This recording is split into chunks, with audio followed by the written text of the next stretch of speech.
جب ساری جنتا جانوروں کی طرح ہو جائے گی، آچرن رہن سہن جب جانوروں کی طرح ہو جائے گا، دھرم ترائے ستوین بھگوان اوترشیتی، بھگوان کوئی میڈیا والے ہو تو نوٹ کریں، کوئی ہندو بھائی ہو پڑھے لکھے ہو تو وہ بھی نوٹ کریں، بھگوان الگ ہے، اوترشیتی اوتار کا لفظ الگ ہے، یعنی بھگوان الگ ہے اوتار الگ ہے، بھگوان ہی اوتار نہیں ہے۔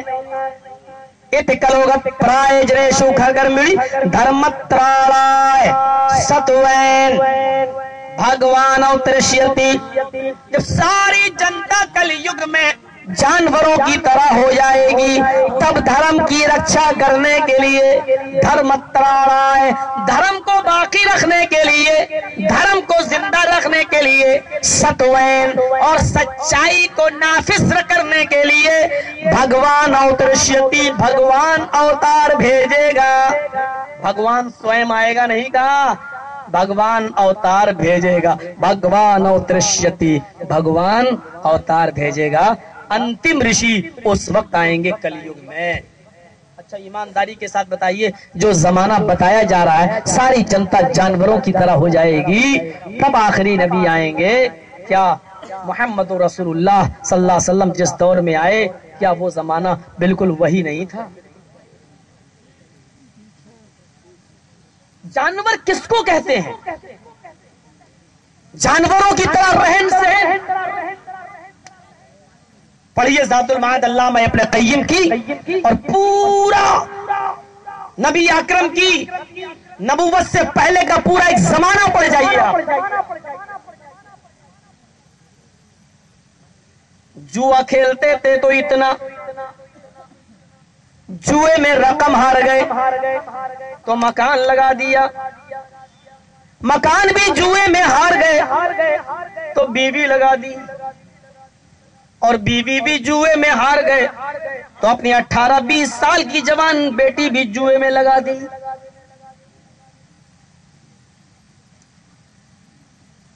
شراب اتنی پیا کرتے تھے کہ دسترخوان پر کھانا جب سجتا تھا تو ان کے مٹی کے برتنوں میں پانی پینے کے لیے نہیں بلکہ شراب کے مگے ہوا کرتے تھے۔ کھانا کھاتے کھاتے لقمہ جب اٹک جاتا تھا تو بجائے پانی کے وہ شراب کا گھونٹ پی کر اس لقمے کو اتارتے تھے۔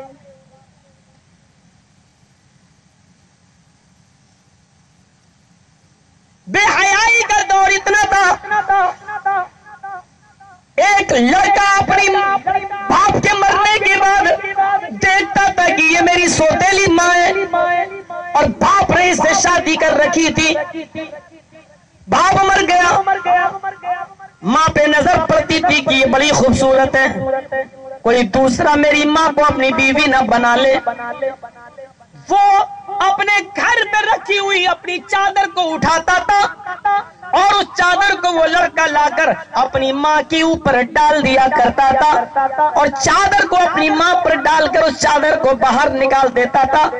اس کا ہاتھ پکڑ کر یہ اعلان کرتا تھا کہ میں نے یہ چادر اپنی ماں کے اوپر ڈال دی۔ یہ اعلان اس بات کا آغاز ہوا کرتا تھا، اس بات کا اشارہ ہوا کرتا تھا کہ اس لڑکے نے اپنی ماں کو اپنی بیوی بنا لیا، اب کوئی بھی اس کی ماں کے ساتھ پیغام نکاح کا پیغام نہ دے۔ شادیوں کے طریقے اتنے مختلف تھے۔ بخاری شریف کتاب النکاح، زمانے جاہلیت کے نکاح پر ایک نظر ڈالیے۔ ایک لڑکا کسی لڑکی کو نکاح کا پیغام دیتا، نکاح کر کے لاتا، لیکن اس کے ساتھ خود سہاگ رات نہ مناتا بلکہ اپنی اس بیوی کو کسی دوسرے نوجوان کو دے دیتا، وہ اس کے ساتھ زنا کرتا، اور وہ نوجوان اس کو اس وقت تک اپنے پاس رکھتا جب تک کہ وہ حاملہ نہ ہو جاتی۔ جب حمل ٹھہر جاتا تو شوہر اپنی بیوی کو اس لڑکے سے لے آتا، اور ایسا اس لیے کرتا تھا، ایسا کرنے سے ان کا عقیدہ یہ تھا کہ بچہ